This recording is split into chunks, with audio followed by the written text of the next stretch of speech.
უშინღამით გონიოსა და ბათუმში 14 სასტუმროსა და კლუბის მეპატრონე პროსტიტუციისთვის ფართის გადაცემისთვის დააკავეს. ადგილობრივი მოსახლეობა შინაგან საქმეთა სამინისტროს მიერ განხორციელებულ სპეცოპერაციას დადებითად აფასებს. რა თქმა უნდა, დისკომფორტს გნობს მთელი გონიოს მოსახლეობა.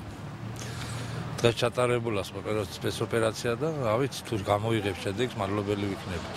სკოლაა გვერდზე 100 მეტრებში სკოლა აქვს და ბავშვები დადიან. ზუგო, არენა, ელეგანტი, კარადენიზი და კიდევ 10 ობიექტში კანონსაწინააღმდეგო ქმედებისთვის ბრალდებულები აჭარის მთავარი სამმართველოს თანამშრომლობა ტელეკამერების თანხლებით ღამის პირველი საათისთვის დააკავეს. რისთვის იკრიბებიან ხოლმე ქალბატონები? მეპატრონე ქართველია?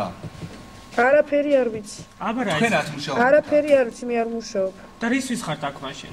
არ ვიცი. სპეცოპერაციას შინაგან საქმეთა სამინისტროს აჭარის მთავარი სამმართველოს უფროსი ვალერიან თელია ხელმძღვანელობდა. მისი განცხადებით, ბოლო 10 თვის განმავლობაში შინაგან საქმეთა სამინისტროს მიერ მსგავსი 30 ფაქტი და 5 ტრაფიკინგის შემთხვევა იქნა გამოვლენილი.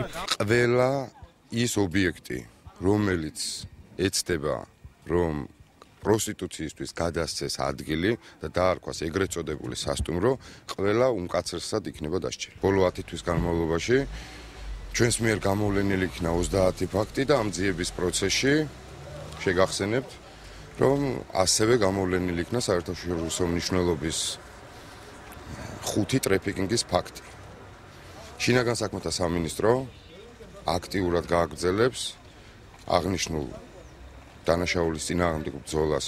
რაც შეეხება დაკავებულებს, როგორც ვალერიან თელიამ ცოტა ხნის წინ სატელეფონო საუბარში განაცხადა 10 პირი ამ დროისათვის წინასწარი დაკავების იზოლატორშია მოთავსებული. გამოძიება პროსტიტუციისთვის ადგილის გამოყოფის ფაქტზე 254 მუხლით მიმდინარეობს.